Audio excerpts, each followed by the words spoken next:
ప్రభు అయిన యేసుక్రీస్తుల వారి దివ్యమైన నామములో మీకు శుభములు తెలియజేసిన నేటి వాక్య ధ్యానము సామెతల గ్రంథం 2వ అధ్యాయం 13వ వచనం నుంచి 22వ వచనం వరకు. అట్టివారు చీకటి త్రోవలలో నడవవలనని యథార్థ మార్గములను విడిచిపెట్టెదరు, కీడు చేయ సంతోషించుదురు, అతి మూర్ఖుల ప్రవర్తన యందు ఉల్లసించుదురు. వారు నడుచుకొని త్రోవలు వంకరవి, వారు కుటిల వర్తనులు. మరియు అది జార స్త్రీ నుండి మృదువుగా మాట్లాడు పరస్త్రీ నుండి నిన్ను రక్షించును. అట్టి స్త్రీ తన యవన కాలపు ప్రియుని విడుచున్నది, తన దేవుని నిబంధనను మరుచున్నది. దాని ఇల్లు మృత్యువునొద్దకు దారి తీయును, అది నడుచు త్రోవలు ప్రేతల యొద్దకు చేరును. దాని యొద్దకు పోవారిలో ఎవరునూ తిరిగి రారు. జీవ మార్గములు వారికి దక్కవు. నా మాటలు వినిన ఎడల నీవు సజ్జనుల మార్గమందు నడుచుకొందువు, నీతిమంతుల ప్రవర్తనను అనుసరించుదువు. యథార్థవంతులు దేశమందు నివసించుదురు, లోపము లేని వారు దానిలో నిలిచియుందురు.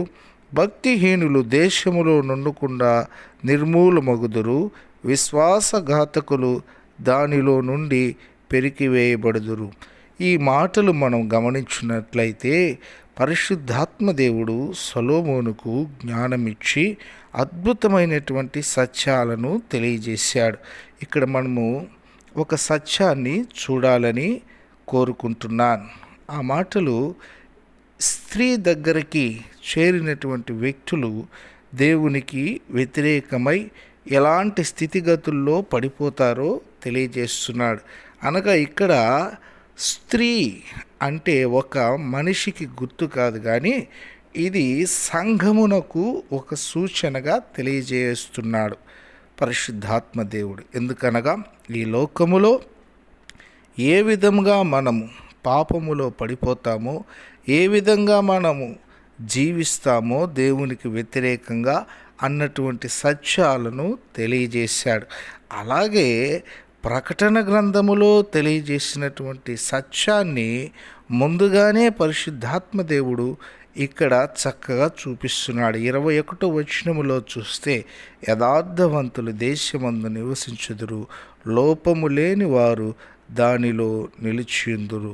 ఈ మాటలు ప్రకటన గ్రంథం 21వ అధ్యాయం 8వ వచనంలో మనం గమనిస్తే, పిరికివారును అవిశ్వాసులను, అసహ్యులను, నరహంతకులను, వ్యభిచారులను, మాంత్రికులను, విగ్రహారాధికులను, అబద్ధికులందరూ అగ్నిగంధకములతో మండు గుండములో పాలు పొందుదురు.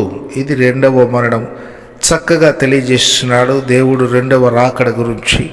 సొలొమోను తన యొక్క జీవితంలో అద్భుతమైన సత్యాలను ప్రపంచానికి అందించినటువంటి వ్యక్తి. దేవుడు కూడా కోరుకునేది ప్రతి సంఘములో దేవునికి లోబడి ఆయన మాటలకి చెవియొగ్గి సంపూర్ణంగా మనలను మనం తనను తాను శుద్ధి చేసుకుంటూ దేవుని కొరకు సిద్ధపరచుకుంటూ వాక్యము ద్వారా పవిత్రపరచబడుతూ మన లోపాలను మనం సరిచేసుకుంటూ జీవించాలన్నదే దేవుని యొక్క మహత్తరమైన ప్రణాళిక. ఆ ప్రణాళిక ప్రకారం దేవుని యొక్క వాక్యమునకు లోబడి మనమందరము జీవించాలని పరిశుద్ధాత్మ దేవుడు మనకు సహాయం చేసి కాపాడి నడిపించునుగాక. ఆమేన్. ప్రార్థన. మహిమ కలిగే తండ్రి, ప్రేమస్వరూపి, ఇదిగో తండ్రి, ఈ దినమందు మీ ప్రియబిడ్డల దేవుని వాక్యంను వినా తండ్రి వినియుంటుండగా మీ యొక్క స్వరమును వినిపించి ఉంటున్నారు. వినినటువంటి ప్రతి బిడ్డ యొక్క హృదయములో తనను తాను తనకుంటున్నటువంటి మీకు వ్యతిరేకమైన క్రియలన్నీ కూడా సరి చేసుకునే జ్ఞానమును, శక్తిని దయచేసి ఈ దినమంతయు నీ కాపుదల, నీ భద్రత, నీ క్షేమము, నీ అభివృద్ధితో వారిని, వారి కుటుంబాలను నడిపించమని యేసయ్య నామమున అడిగి బ్రతిమలాడి వేడుకొంచున్నాను తండ్రి. ఆమేన్.